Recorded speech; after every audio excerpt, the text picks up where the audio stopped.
अब हम पढ़ते हैं कि रिपोर्टेड स्पीच के अंदर अगर मस्ट आया हुआ है कहीं पर तो उसको कैसे बदला जाएगा।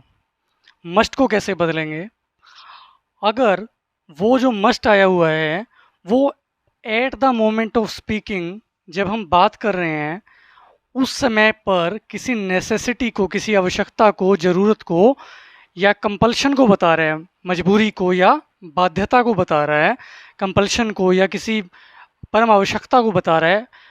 At the moment of speaking, बोलते समय, जिस समय वो बात हो रही है उस समय के बारे में अगर वो किसी मजबूरी या बाध्यता को प्रकट कर रहा है, तब ऐसे केस में हम मस्ट को हैड टू में परिवर्तित करेंगे।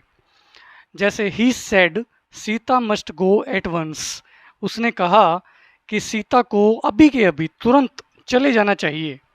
तो यहाँ पर जो मस्ट आए हुए हैं ये कंपल्शन को तो दिखाता ही है कि सीता को तुरंत चले जाना चाहिए, क्योंकि एट वंस लिखा हुआ है।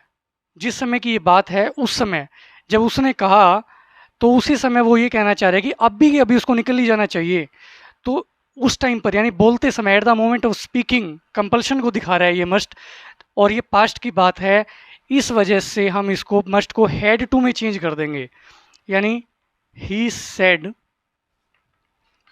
That Sita had to. Must को हैड टू में चेंज कर देंगे क्योंकि ये पास्ट की बात है, इस वजह से मस्ट को हैड टू में चेंज कर दिया जाएगा। Go at once. He said that, उसने कहा कि Sita had to go at once, कि सीता को उसी समय जाना था। उसी समय, हैड टू, क्योंकि ये बोलते समय उसी टाइम मजबूरी को दिखा रहा है, इस वजह से हैड टू किया। लेकिन अगर वो मजबूरी या बाध्यता या ज़रूरत जो भी है फ्यूचर की हो, at the moment of speaking नहीं, फ्यूचर की हो कोई मजबूरी बाध्यता, तो उस टाइम हम मस्ट को वुड हैव टू में चेंज करेंगे, ना कि हैड टू में, क्योंकि वो जो मजबूरी है उसी टाइम की नहीं है, आगे कभी फ्यूचर में होने वाली है। लेकिन वो बात पास्ट की ही होगी, क्योंकि जो हमारी रिपोर्टिंग वर्ब है वो पास्ट में ही है, इसी वजह से हम इसको चेंज कर रहे हैं।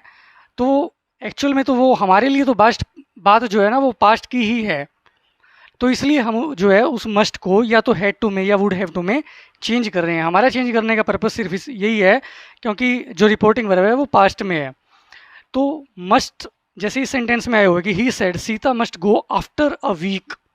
आफ्टर अ वीक, सीता को जो है एक सप्ताह के बाद जाना चाहिए या जाना पड़ेगा उसको, कि उसको जाना तो है, उसकी मजबूरी है, लेकिन अभी तुरंत आवश्यकता नहीं थी उस समय, एक सप्ताह के बाद उसको जाना है। उसने ऐसी बात बोली। जब ये बात बोली थी, मान लो कि 5 साल बीत चुके हैं, तो अब हम अपने शब्दों में उसकी बात को अपने शब्दों में बताएंगे। तो क्या बताएंगे कि उसने कहा था कि सीता को एक सप्ताह के बाद जाना था। तो और भूतकाल में फ्यूचर को दिखाने के लिए हम वुड का यूज़ करते हैं, तो वुड हैव टू हो जाएगा उसका। उसी टाइम नहीं जाना था, एक सप्ताह के बाद जाना था, इसलिए वहाँ पर हैड टू नहीं होगा। हैड टू का मतलब तो उसी उसी समय की बात हो जाएगी, वो सीधा हैड टू गो, कि उसी टाइम जाना था उसको। लेकिन वुड हैव टू यानी फ्यूचर में जाना था, इसलिए वुड लगा दिया।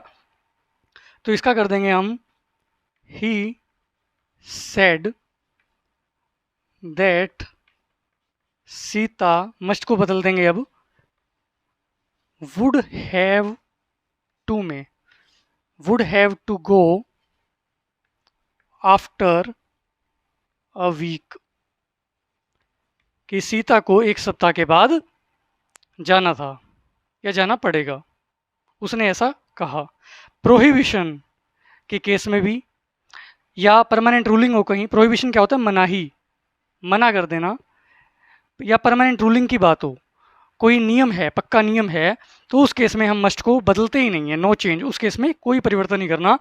जैसे he said one must be punctual, अब ये परमानेंट रूलिंग की बात है कि उसने कहा कि किसी भी व्यक्ति को या हर एक व्यक्ति को पंक्चुअल होना चाहिए, समय का पाबंद होना चाहिए।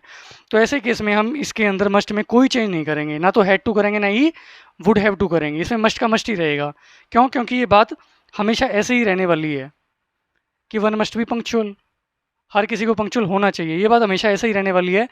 ऐसा करना पड़ा या ऐसा करना पड़ेगा ऐसा नहीं है, इसमें कोई मजबूरी नहीं है, सिर्फ एक परमानेंट रूलिंग की बात है।